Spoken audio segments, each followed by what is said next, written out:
Hello viewers, welcome to my study YouTube channel score SV. আজকের study ক্লাসে class 5 গণিত বইয়ের জ্যামিতি চ্যাপ্টারের অন্তর্গত বিন্দু এবং সরলরেখা নিয়ে আলোচনা করব। তোমরা অবশ্যই পুরো ভিডিওটি মনোযোগ সহকারে দেখবে।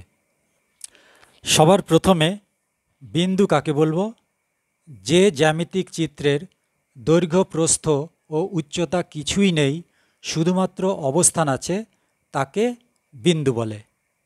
প্রকৃতপক্ষে দুটি রেখার মিলনস্থলকে বলা হয় বিন্দু। এই বিন্দুর যেহেতু শুধুমাত্র অবস্থান আছে, দৈর্ঘ্য প্রস্থ কিছুই নেই, তাই বিন্দুকে আমরা মাত্রাহীন বলবো। এরপর রেখা। যে জ্যামিতিক চিত্রের শুধুমাত্র দৈর্ঘ্য আছে, প্রস্থ বা উচ্চতা নেই, তাকে রেখা বলে। অন্যভাবে বলা যায়, দুটি তল পরস্পরকে ছেদ করলে রেখা তৈরি হয়।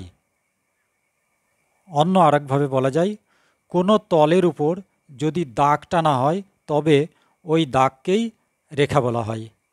রেখা দুই প্রকার হয়ে থাকে, সরল রেখা এবং বক্ররেখা।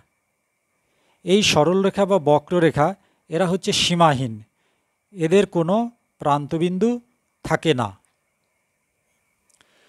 নেক্সট হচ্ছে রেখাংশ। কোনো সরলরেখার সীমাবদ্ধ একটি নির্দিষ্ট অংশকে রেখাংশ বলে। এর শুধুমাত্র দৈর্ঘ্য আছে, তাই রেখাংশ একমাত্রিক। এর দুটি প্রান্তবিন্দু থাকে। অন্যভাবে বলা যায়, রেখার দুটি প্রান্তবিন্দু নির্দিষ্ট থাকলে সেই রেখাকে রেখাংশ বলা হয়। নেক্সট সরলরেখা। যে রেখা এক বিন্দু থেকে অন্য বিন্দুতে যাবার সময় দিক পরিবর্তন করে না, তাকে সরলরেখা বলে। অন্যভাবে বলা যায়, যে রেখার দিক পরিবর্তন হয় না, তাকে সরলরেখা বলে। সরলরেখার কোনো প্রান্তবিন্দু থাকে না, সরলরেখা একমাত্রিক হয়। বক্ররেখা। যে রেখা এক বিন্দু থেকে অন্য বিন্দুতে যাবার সময় বারবার দিক পরিবর্তন করে, তাকে বক্ররেখা বলে। অন্যভাবে বলা যায়, যে রেখার দিক পরিবর্তন হয় তাকে বক্ররেখা বলে। রশ্মি। যে রেখাগুলোর একটি প্রান্তবিন্দু আছে কিন্তু অপর প্রান্তবিন্দু নেই, তাদের রশ্মি বলে। নেক্সট হচ্ছে তল। যে জ্যামিতিক চিত্রের দৈর্ঘ্য ও প্রস্থ আছে, উচ্চতা নেই, তাকে তল বলে। তলের যেহেতু দৈর্ঘ্য আর প্রস্থ আছে, তাই তল দ্বিমাত্রিক হয়। অন্যভাবে বলা যায়, কোনো বস্তুর উপরিভাগ বা পৃষ্ঠকে তল বলে। আবার ঘনবস্তুর প্রতিটি পৃষ্ঠকেই এক একটি তল বলে। এই তল দুই প্রকারের হয়, সমতল ও বক্রতল। সমতল কাকে বলে? না, সমান ও মসৃণ তলকে সমতল বলে। বক্রতল কাকে বলা হয়? অসমান ও অমসৃণ তলকে বক্রতল বলে। নেক্সট হচ্ছে সমরেখ বিন্দু। তিন বা তার অধিক বিন্দু যখন একই সরলরেখায় অবস্থিত থাকে, তখন বিন্দুগুলিকে সমরেখ বিন্দু বলে। অসমরেখ বিন্দু।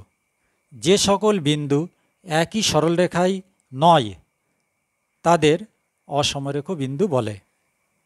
নেক্সট হচ্ছে সমবিন্দু সরলরেখা। একটি নির্দিষ্ট বিন্দু দিয়ে যে সকল সরলরেখা আঁকা যায়, তাদের সমবিন্দু সরলরেখা বলে। আর নির্দিষ্ট বিন্দুটিকে বলা হয় সমবিন্দু। এই চিত্রে এখানে এইটা হচ্ছে ও বিন্দু। এই ও বিন্দু দিয়ে অনেকগুলো সরলরেখা টানা হয়েছে। এবি একটা, সিডি একটা, ইএফ একটা, জিএইচ একটা। এই সরলরেখাগুলি ও বিন্দুকে কেন্দ্র করে টানা হয়েছে, তাই এই সরলরেখাগুলি হচ্ছে সমবিন্দু সরলরেখা। আর এই যে নির্দিষ্ট বিন্দু ও, এই বিন্দুটাকে বলা হয় সমবিন্দু। সরলরেখা। যে রেখা এক বিন্দু থেকে অন্য বিন্দুতে যাবার সময় কোনো রকম দিক পরিবর্তন করে না, তাকে সরলরেখা বলা হয়। নেক্সট হচ্ছে সমান্তরাল সরলরেখা। একই সমতলে অবস্থিত দুই বা তার বেশি সরলরেখা যদি কখনো পরস্পর মিলিত না হয় বা ছেদ না করে তবে সরলরেখাগুলিকে সমান্তরাল সরলরেখা বলা হয়।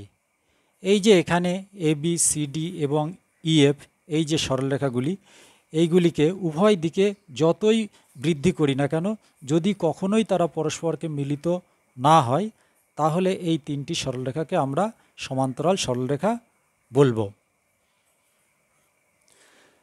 নেক্সট হচ্ছে পরস্পরছেদী সরলরেখা। একই সমতলে অবস্থিত দুই বা তার বেশি সরলরেখাকে বৃদ্ধি করলে যদি তারা পরস্পরকে ছেদ করে তবে সরলরেখাগুলিকে পরস্পরছেদী সরলরেখা বলে। এখানে এবি এবং সিডি সরলরেখা পরস্পরকে ও বিন্দুতে ছেদ করেছে, তাই এবি এবং সিডি সরলরেখা দুটি পরস্পরছেদী সরলরেখা। হ্যালো ভিউয়ার্স, এই পর্যন্তই ছিল আজকের ক্লাস। খাতায় লিখে নিয়ে মুখস্থ করবে, প্র্যাকটিস করবে, আর ভালো লাগলে অবশ্যই একটা লাইক, শেয়ার এবং সাবস্ক্রাইব করবে। ধন্যবাদ।